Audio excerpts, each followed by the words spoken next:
There are only two parties in India, one which is fighting for the interests of the common people, while other which is against the common people. The Congress is entering the provincial assemblies to oust the Khan Bahadurs, Raja Bahadurs and Nawabs who are close to the British government.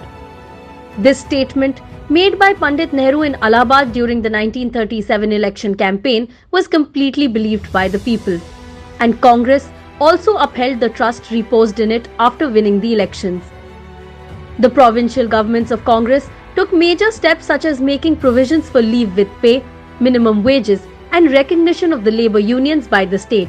Congress-ruled provinces in British India witnessed decisions like Rs 2 lakh subsidy for khadi and hand-woven clothing industry, appointment of honorary health officers in hospitals, minimizing the expenses towards construction of public buildings, free and compulsory education up to 7 years, cutting down ministerial emoluments, declaration of fundamental rights, welfare schemes for the tribals, and repealing of oppressive coal mining law. And when the British forced the country into the Second World War against its will, the provincial governments of Congress, without any hesitation, resigned immediately. Although there were some political parties who unethically stuck to power.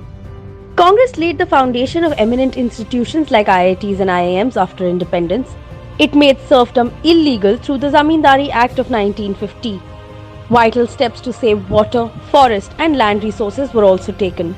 Congress understands the legacy of the country because Congress is an integral part of the legacy of India. याद दिलाना चाहता हूँ उस जमाने की जब बगैर फौज के, बगैर हथियार के, बगैर किसी ज़ाहिरी सहारे के, बगैर पैसे के इस मुल्क की आज़ादी की लड़ाई लड़ी गई थी। हमारे किसानों ने, हमारे बेचारे अदना से अदना, गरीब से गरीब आदमियों ने लड़ी थी। उनके ऊपर बोझा पड़ा था इसका। कैसे वो जीते अपनी हिम्मत से, अपने दम से। There is still so much more to know about the achievements of the Congress provincial governments. Jai Hind.